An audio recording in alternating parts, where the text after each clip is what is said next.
We welcome on set Senator Ted Cruz from the great state of Texas. Mr. Cruz, thank you, sir.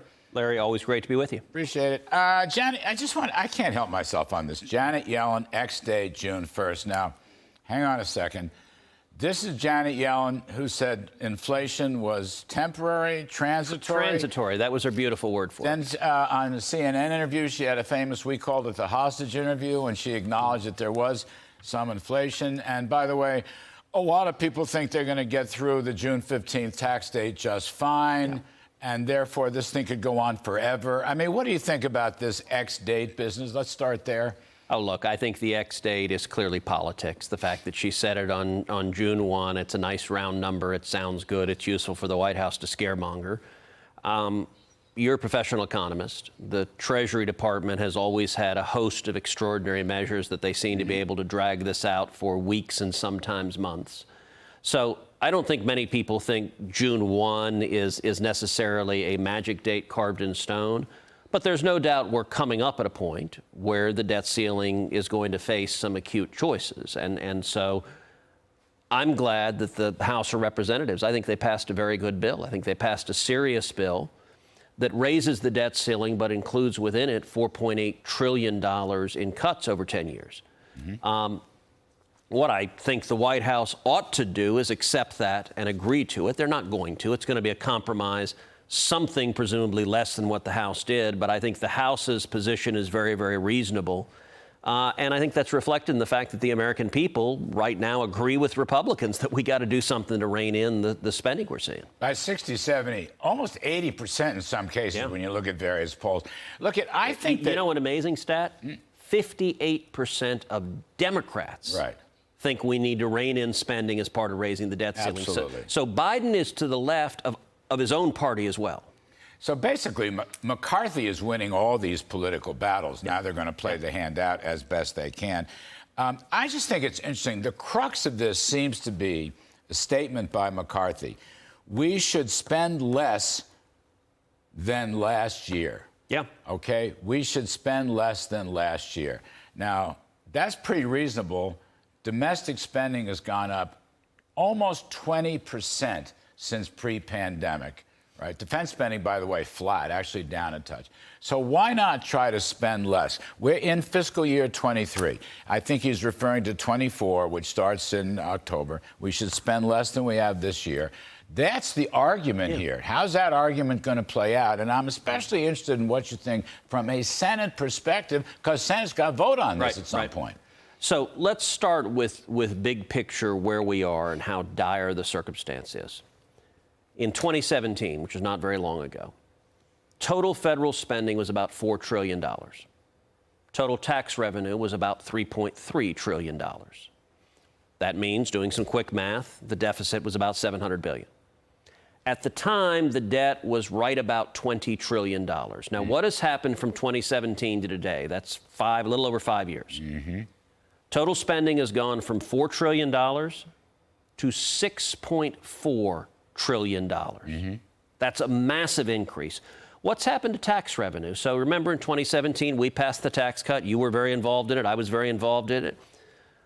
Tax revenue was $3.3 trillion. Every Democrat and most of the corporate media said, oh, you passed this tax cut.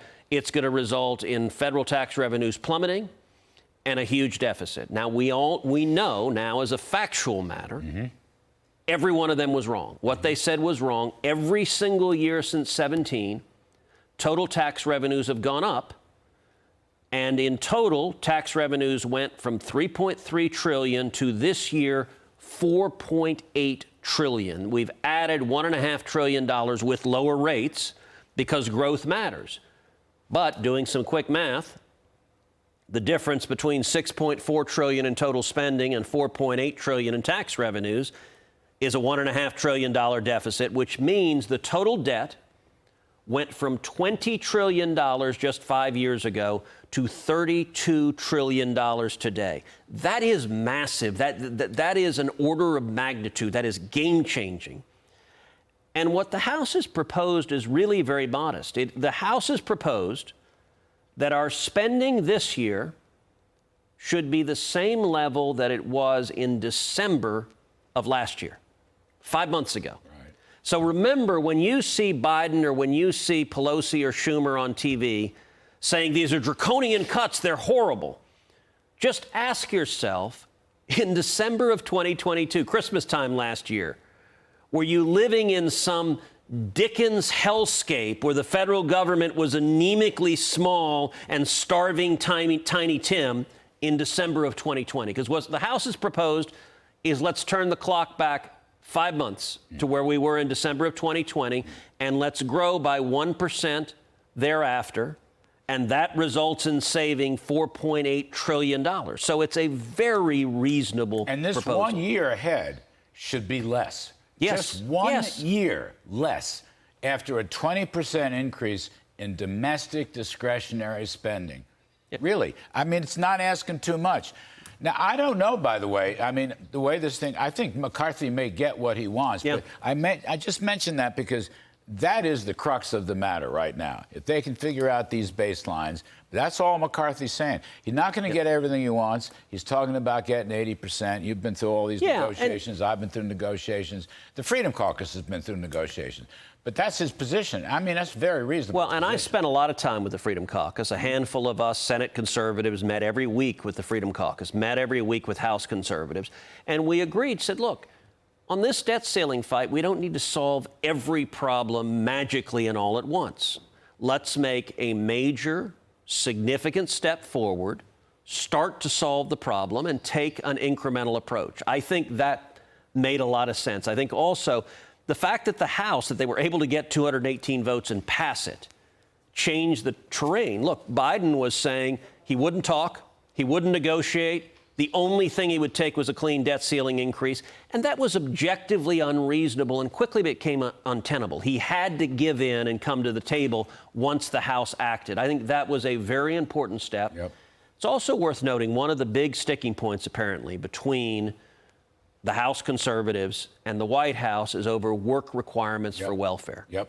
And you and I both know work requirements for welfare are incredibly good policy. They help people. Look, the dignity of work matters. You're not helping someone, trapping them in dependency and moving people off of welfare to get a job. Able-bodied adults, you're not talking people with significant disabilities or the elderly. You're talking healthy young men who are not working right now, conditioning their welfare payments and go out and look for a job and get to work. You are helping them, and yet the Democrats today are the party of, we don't want you to work, we want you to stay home. That's a fight. I think the White House is on terrible terrain because 60, 70, 75% of Americans agree work requirements for welfare are very good policy. Just one other point on this. Well, two other points quickly, though, because I want to move off this boring debt ceiling stuff. Just I can hear the clicks. To be honest, you and I both like this stuff. I love it. We're enough of math geeks that we do. No, I live for it. This is the most fun I've ever had. But, and your viewers know at night you do sleep with the federal budget. You call it your precious. So that's okay. That's a good thing. Look at that. I got a lot of notes here. I think it was yesterday, might have been this morning, but for the first time, Kevin McCarthy put border control on the table for this deal. I just want to get your quick thought on that. Look, that would be very important if you can make progress on that. What's happening at the border is massive, it is horrific, and it is caused by Joe Biden and this administration.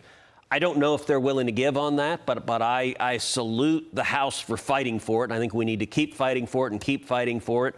It's one of the reasons I've called for impeaching Alejandro Mayorkas, the Secretary of Homeland Security, because I think we need to put the facts of this humanitarian disaster before the American people.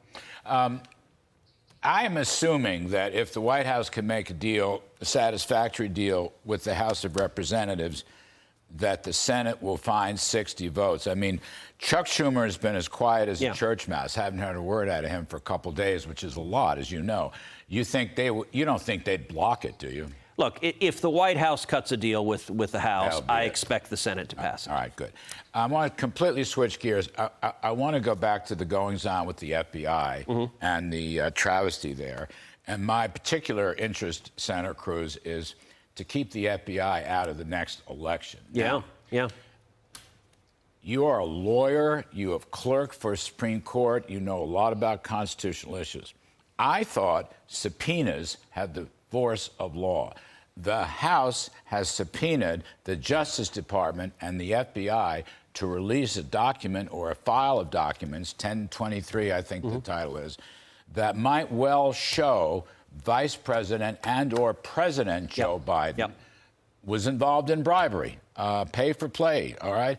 I don't know that. Those are allegations. Yeah. How can the FBI and the Justice Department say no to a subpoena, which is a matter of U.S. law, or is it not?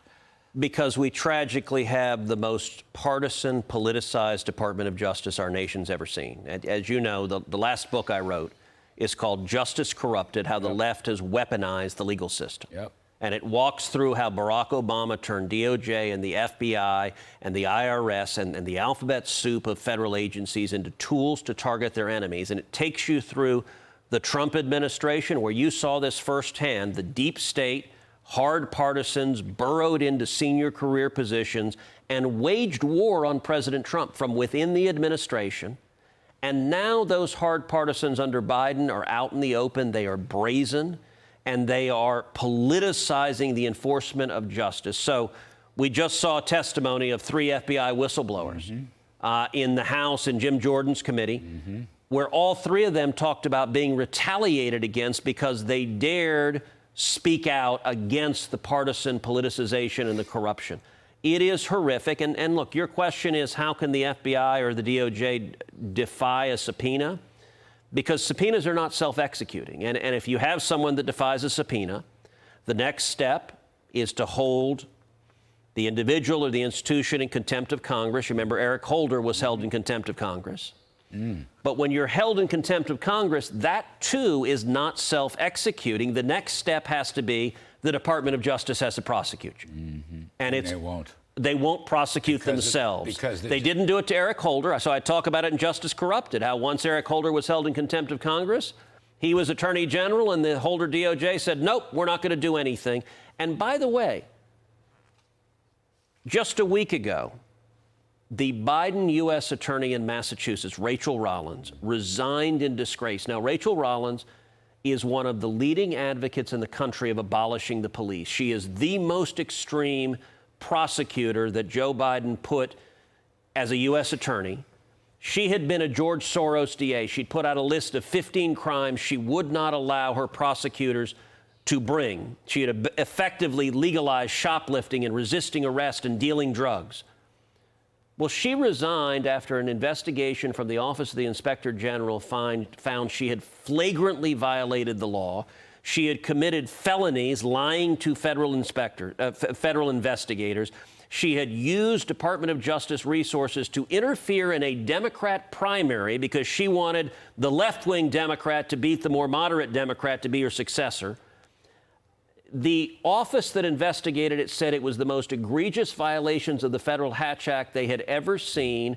And the Biden Justice Department said just a couple of days ago, we're not going to prosecute it.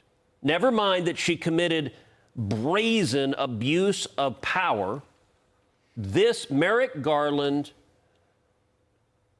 John Mitchell is rolling over in his grave at Merrick Garland, and just how partisan and brazen. And John Mitchell, as you know, went to prison for his actions as Attorney General. Nixon's Attorney General. But McCarthy said he talked to Christopher Wray, the FBI director, and was promised that the subpoena would be honored and the documents would be released. And then, I don't know, the next day or something, the Justice Department says, no, they won't. And this is, I mean, they're just breaking the law. They're just breaking the law. Look, so, I mean, something's got to be done big time about this stuff. You see it. They're going to try to bust up this election like they have interfered with the last 2 elections, Senator Cruz. They are blatant in wanting to interfere in the election. By the way, the Twitter files, you see that the FBI, the last election, asked Twitter, asked big tech, suppressed the Hunter Biden laptop story. They wanted to engage in election interference because they wanted Joe Biden to win. And it is shameless. As you know, I do a podcast every week, Verdict with Ted Cruz. We do it Monday, Wednesday, and Friday. We just recently had Jim Jordan as a guest on a 2-part series where we went into deep analysis of all of the evidence of the Biden crime family, of corruption, of potential bribery, of selling influence and access to foreign nations. And this Department of Justice is stonewalling and covering it up in a way that is really shameful. Well, if you got something that's so important to hide, then where there's smoke, there's fire. Amen. And I think that's what's going to be proven at some point. I don't know when. Senator Ted Cruz, thank you for joining us on set. It's a great pleasure, sir. Thanks, Larry. Thank you.